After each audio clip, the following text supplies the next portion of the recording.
ಎಲ್ರಿಗೂ ನಮಸ್ಕಾರ. Welcome to decor ಸೀರೆ. ಈ ಚಾನೆಲ್ ಅಲ್ಲಿ ನೀವು ನಿಮ್ಮ ಸೀರೆಯನ್ನು ಹೇಗೆ ಡೆಕೋರೇಷನ್ ಮಾಡಬಹುದಂತ ಹೇಳಿಕೊಡ್ತೀನಿ. ಸೊ ಇವತ್ತು ನಾವು ಬ್ಲೌಸ್ ಪ್ಯಾಟರ್ನ್ ಮೇಕಿಂಗ್ ನೋಡುವ. ಸೊ ಇಲ್ಲಿ ನಾನು ಬ್ರೌನ್ ಶೀಟ್ ತಗೊಂಡಿದ್ದೀನಿ. ಈ ಬ್ರೌನ್ ಶೀಟ್ ಯಾಕೆ ತಗೊಂಡಿದ್ದೀನಿ ಅಂದ್ರೆ ಯಾವುದೇ ಬ್ಲೌಸ್ ಅನ್ನು ಮೆಜರ್ ಮಾಡಿ ಈ ಬ್ರೌನ್ ಶೀಟ್ ಅಲ್ಲಿ ಕಟ್ ಮಾಡಿ ಇಟ್ಕೊಂಡ್ರೆ ಆ ಕಸ್ಟಮರ್ ನಿಮ್ಗೆ ಯಾವಾಗ ಬರ್ತಾರೆ ಆಗ ತನಕ ಆ ಬ್ರೌನ್ ಶೀಟ್ ಅನ್ನೇ ಯೂಸ್ ಮಾಡ್ಕೊಳ್ಬಹುದು. ಪುನಃ ಮೆಜರ್ಮೆಂಟ್ ತೆಗೆಯುವ ಅಗತ್ಯ ಇರುವುದಿಲ್ಲ. ಸೊ ಈಗ ನಾನು ಈ ಬ್ರೌನ್ ಶೀಟ್ ಅಲ್ಲಿ ಮಾರ್ಕ್ ಮಾಡ್ಕೊಳ್ತೀನಿ. ಫಸ್ಟಿಗೆ ನಾನೀಗ ಒಂದು ಯಂಗ್ ಗರ್ಲ್ ಇದ್ದು ಮೆಜರ್ಮೆಂಟ್ ತಕೊಂಡಿದ್ದೀನಿ. ತುಂಬಾ ಸ್ಮಾಲ್ ಬ್ಲೌಸು ಅಲ್ಲ, ತುಂಬಾ ದೊಡ್ಡ ಬ್ಲೌಸು ಅಲ್ಲ. ಸೊ ಯಂಗ್ ಗರ್ಲ್ ಅಲ್ಲಿ ಶೋಲ್ಡರ್ 13 ಇದೆ. 13 ಡಿವೈಡೆಡ್ ಬೈ 2 ಮಾಡ್ಕೊಳ್ಬೇಕು. That is 6.5 minus 0.5. 0.5 ಅನ್ನು ಯಾಕೆ ಮೈನಸ್ ಮಾಡಿದೀನಿ ಅಂದ್ರೆ ಶೋಲ್ಡರ್ ಡ್ರಾಪ್ ಆಗೋದು ಕಮ್ಮಿ ಆಗುತ್ತೆ. ಈಗ ಸಪೋಸ್ ನಿಮ್ಮ ಕಸ್ಟಮರ್ ಇದು ಶೋಲ್ಡರ್ 14 ಇದೆ. 14 divided by 2 that is 7 minus 0.5 that is 6.5. So measurement shoulder measurement 6.5 ತೆಕ್ಕೊಳ್ಬೇಕಾಗುತ್ತೆ. ಸೊ ಇದು ಒಂದು ಸೈಡ್ ಅಂದ್ರೆ ಫ್ರಂಟ್ ಇದು ಒಂದ್ ಸೈಡ್ ಮಾಡ್ಕೊಂಡಿದ್ದೀನಿ, ಅಂದ್ರೆ ಬೋತ್ ದ ಸೈಡ್ ಈಕ್ವಲ್ ಇರುತ್ತಲ್ಲ. ಸೊ ಒಂದ್ ಸೈಡ್ ಮಾಡ್ಕೊಂಡಿದ್ದೀನಿ. ಸೊ ಒಂದ್ ಸೈಡ್ ಅಲ್ಲಿ ನಾನೀಗ ಲೈನ್ ಎಳ್ಕೊಳ್ತಾ ಇದ್ದೀನಿ.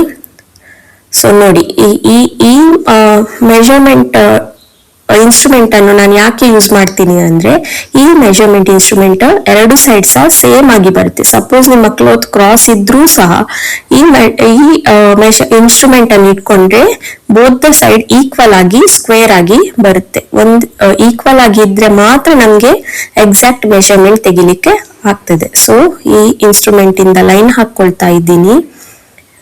ಸೊ ಸ್ವಲ್ಪ ಎಕ್ಸ್ಟೆಂಡೆಡ್ ಲೈನ್ ಅಂದ್ರೆ ಬ್ಲೌಸ್ ಲೆಂತ್ 12 ಇದೆ. ಸೊ ಎಕ್ಸ್ಟೆಂಡೆಡ್ ಲೈನ್ ತಕೊಂಡಿದ್ದೀನಿ. ಸೊ ನೆಕ್ಸ್ಟ್ ನಿಮ್ಮ ಮೆಜರ್ಮೆಂಟ್ ಟೇಪ್ ಇಂದ ಅವರದ್ದು ಶೋಲ್ಡರ್ 13 ಅಲ್ಲ, 13 divided by 2 minus 0.5 that is 6 ಬರುತ್ತೆ. ಸೊ ಮೆಜರ್ಮೆಂಟ್ ಟೇಪ್ ಇಂದ 6 ಇಂಚಸ್ಗೆ ಒಂದು ಮಾರ್ಕ್ ಮಾಡ್ಕೊಳ್ಳಿ.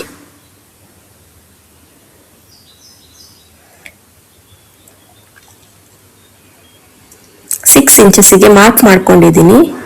6.5 ಮೈನಸ್ 0.5. ಸೊ 6 ಇಂಚಸ್ಗೆ ಮಾರ್ಕ್ ಮಾಡ್ಕೊಂಡಿದ್ದೀನಿ. ಅಲ್ಲಿಗೆ ಒಂದು ಸ್ಟ್ರೈಟ್ ಲೈನ್ ಅನ್ನು ಎಳ್ಕೊಳ್ತಿದ್ದೀನಿ. ನೋಡಿ, ಇದು ಈ ಇನ್ಸ್ಟ್ರೂಮೆಂಟ್ ತಕೊಂಡ್ರೆ ನಮ್ಗೆ ಸ್ಟ್ರೈಟ್ ಆಗಿ ಲೈನ್ಸ್ ಬರುತ್ತೆ. ಈಗ ನೀವು ಸ್ಕೇಲ್ ತಕೊಂಡ್ರೆ ಕ್ರಾಸ್ ಆಗುವ ಸಾಧ್ಯತೆ ಇದೆ. ಸೊ ಈ ಇನ್ಸ್ಟ್ರೂಮೆಂಟ್ ಇಂದ ಸ್ಟ್ರೈಟ್ ಲೈನ್ ಬಂದಿದೆ.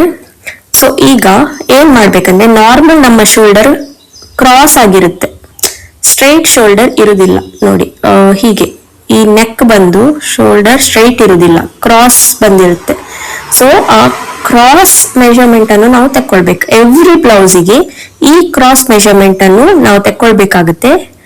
ಸೊ ಕ್ರಾಸ್ ಮೆಜರ್ಮೆಂಟ್ ಅಂದ್ರೆ 0.25 ಮೈನಸ್ ಮಾಡ್ಕೊಳ್ಳಿ. 1/4 ಇಂಚ್ ಸ್ವಲ್ಪ ಕೆಳಗೆ ತಕೊಳ್ಳಿ ನಿಮ್ಮ ಶೋಲ್ಡರ್ ಅನ್ನು.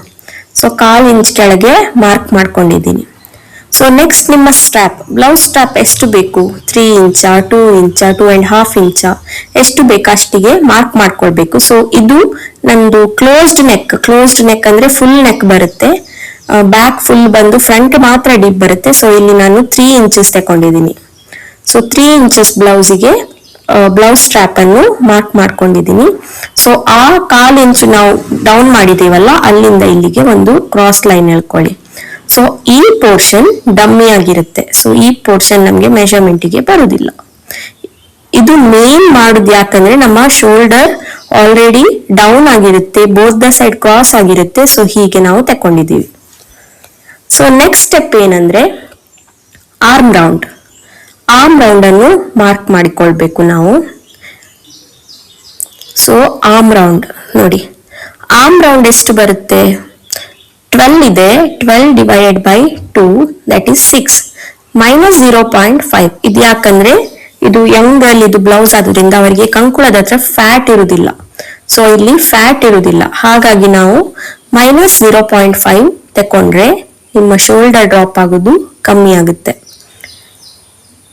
ಮತ್ತೆ ಕಂಕುಳದ ಹತ್ರ ನೆರಿಗೆ ಬರುವುದಿಲ್ಲ. So that is 5.5. Arm round 5.5 ತಕೊಂಡಿದ್ದೀನಿ.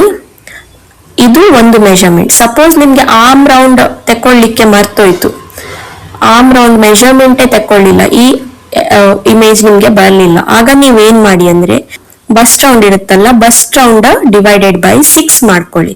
So bust round divided by 6 ಮಾಡಿದಾಗ ನಿಮ್ಗೆ ಆಲ್ಮೋಸ್ಟ್ ಸೇಮ್ ಮೆಜರ್ಮೆಂಟೇ ಬರುತ್ತೆ. ಇಲ್ಲಿ ಇವರದು ಬಸ್ಟ್ ರೌಂಡ್ 31 ಇದೆ, 31 divided by 6 that is 31 divided by 6 that is 5.2 and 5.5 only ಒಂದು 3 ಲೈನ್ಸ್ ಆಚೀಚೆ ಆಗಿರುತ್ತೆ.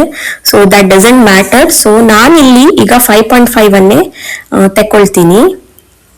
ಆರ್ಮ್ ರೌಂಡ್ ಮೆಜರ್ಮೆಂಟ್ ತಕೊಳ್ಳಿಲ್ಲ ಆದ್ರೆ ಮಾತ್ರ ಡಿವೈಡೆಡ್ ಬೈ 6 ಮಾಡ್ಕೊಳ್ಳಿ. ಈಗ ಇಲ್ಲಿ 5.5 ಮೆಜರ್ಮೆಂಟಿಗೆ ಒಂದು ಮಾರ್ಕ್ ಮಾಡ್ಕೊಂಡಿದ್ದೀನಿ. ಸೊ ಇದು ನಮ್ಗೀಗ ನಮ್ಮದು ಚೆಸ್ಟ್ ಲೈನ್ ಸಿಕ್ಕಿದೆ. This is a chest line. Chest line ಅಂದ್ರೆ ನಿಮ್ಮ ಚೆಸ್ಟ್ ಪಾಯಿಂಟ್ ಬರುತ್ತೆ, ಅಂದ್ರೆ above the bust point. This is chest line. So chest round ಅನ್ನು ಇಲ್ಲಿ ನಾವು ಮಾರ್ಕ್ ಮಾಡ್ಕೊಳ್ಳೋದು. ಸೊ ನಿಮ್ಮದು ಚೆಸ್ಟ್ ರೌಂಡ್ ಎಷ್ಟಿದೆ? ಈ ಹುಡುಗಿದ್ದು ಚೆಸ್ಟ್ ರೌಂಡ್ ನನಗೆ 30 ಬಂದಿದೆ. So 30 is the chest round. 30 divided by 4 that is 7.5 plus 1 inches allowance. So 8.5 ನಮ್ಮದು actual measurement. 1 inch allowance ಕೊಟ್ರೆ ಸ್ವಲ್ಪ ನೀಟಾಗಿ ವಿದೌಟ್ ಪ್ಲೀಟ್ಸ್ ಬರುತ್ತೆ, ನೆರಿಗೆ ಇಲ್ಲದೆ ಬರುತ್ತೆ. ಸೊ 8.5ಗೆ ಮಾರ್ಕ್ ಮಾಡ್ಕೊಳ್ಳುವ. ಸೊ ನೆಕ್ಸ್ಟ್ ನಮ್ಗೆ ಏನ್ ಬೇಕಂದ್ರೆ ಬಸ್ಟ್ ಪಾಯಿಂಟ್ ಎಷ್ಟು ಇದೆ? 8 ಇದೆ. ಸೊ ಬಸ್ಟ್ ಪಾಯಿಂಟ್ 8 ಬಂದಿದೆ. ಸೊ 8ಗೆ ಮಾರ್ಕ್ ಮಾಡಿಕೊಳ್ಳುವ, 8 ಇಂಚಸ್ಗೆ ಮಾರ್ಕ್ ಮಾಡಿಕೊಳ್ಳುವ. ಇವರದು ಸ್ಯಾಗಿ ಬಸ್ಟ್ ಅಲ್ಲ, ಹಾಗಾಗಿ ನಮ್ಗೆ ಸ್ವಲ್ಪ ಈಸಿ ಆಗ್ತದೆ. ಸ್ಯಾಗಿ ಬಸ್ಟ್ ಇದ್ರೆ ನೀವು ವೇಸ್ಟ್ ರೌಂಡ್ ಅನ್ನು ಅಂದ್ರೆ ವೇಸ್ಟ್ ಪಟ್ಟಿಯನ್ನು ಸ್ವಲ್ಪ ಹೆಚ್ಚು ಕಮ್ಮಿ ಮಾಡಬೇಕಾಗುತ್ತೆ, ಯಾಕಂದ್ರೆ ಮೆಜರ್ಮೆಂಟಿಗೆ ಕಂಪ್ಲೀಟ್ ವೇಸ್ಟ್ ಅಲ್ಲಿ ಬರುವುದಿಲ್ಲ. ಸೊ ಈಗ ಇವರದು ಸ್ಯಾಗಿ ಬಸ್ಟ್ ಇಲ್ಲ, ಹಾಗಾಗಿ 8 ಇಂಚಸ್ ಬಸ್ಟ್ ಪಾಯಿಂಟ್. ನೆಕ್ಸ್ಟ್ ನಮ್ಗೆ ಬೇಕಿರೋದು ಟೋಟಲ್ ಲೆಂತ್ ಬಂದು ಬ್ಯಾಕ್ ಲೆಂತ್ 12 ಬಂದಿದೆ. 12 ಪ್ಲಸ್ 1.5 ಅಂದ್ರೆ 13.5 ಅಂದ್ರೆ 1.5 ಇಂಚು ಇಲ್ಲಿ ಟಕ್ಸಿಗೆ ಮತ್ತೆ ಪ್ಲೀಟ್ಸಿಗೆಲ್ಲ ಹೋಗುತ್ತೆ. ಸೊ ನೆಕ್ಸ್ಟ್ ಬಂದು ನಮ್ಮ ಅಂಡರ್ ಬಸ್ಟ್ ಪಾಯಿಂಟ್ 10 ಇಟ್ಟಿದ್ದೀನಿ. ಇದು ಅಂಡರ್ ಬಸ್ಟ್ ಪಾಯಿಂಟ್, ಇದು ಬಸ್ಟ್ ಪಾಯಿಂಟ್, ನೆಕ್ಸ್ಟ್ ಇದು ವೇಸ್ಟ್ ಪಾಯಿಂಟ್. ಸೊ ಇಲ್ಲಿಗೊಂದೊಂದು ಲೈನ್ ಎಳ್ಕೊಳ್ಳೋಣ.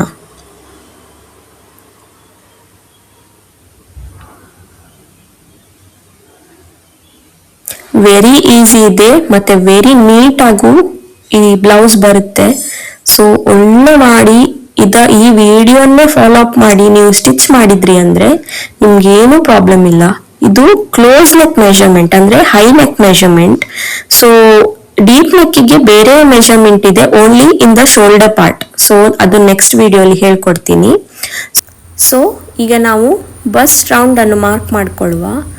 ಬಸ್ಟ್ ರೌಂಡ್ ನಮಗೆ 7.75 ಬರ್ತದೆ. 31 divided by 4 plus 1 inch allowance. So 8.75ಗೆ ಮಾರ್ಕ್ ಮಾಡ್ಕೊಂಡಿದ್ದೀನಿ. ಸೊ ಸ್ವಲ್ಪ ಲೆಂತಿ ಲೈನ್ ಎಳ್ಕೊಳ್ಳಿ. ಚೆಸ್ಟ್ ರೌಂಡ್ ಮತ್ತು ಬಸ್ಟ್ ರೌಂಡನ್ನು ಜಾಯಿಂಟ್ ಮಾಡ್ಕೊಂಡಿದ್ದೀನಿ. ನೆಕ್ಸ್ಟ್ ಬರೋದು ವೇಸ್ಟ್ ರೌಂಡ್ 6.75 ಬರುತ್ತೆ. ಸೊ 6.75ಗೊಂದು ಮಾರ್ಕ್ ಮಾಡ್ಕೊಳ್ಳೋಣ. ಪ್ಲಸ್ 1.5 ಇಂಚ್ ಅಲವೆನ್ಸ್ ಬರುತ್ತೆ. ಅಂದರೆ ನಾವಿಲ್ಲಿ ಟಕ್ಸ್ ತಗೊಳ್ತೀವಲ್ಲ, ಬಿನೀತ್ ದ ಬಸ್ಟ್ ಪಾಯಿಂಟ್ ನಾವೊಂದು ಟಕ್ಸ್ ತಗೊಳ್ತೀವಿ. ಸೊ 1.5 ಇಂಚ್ ಟಕ್ಸ್ ಮಿನಿಮಮ್ ಬೇಕಾಗುತ್ತೆ.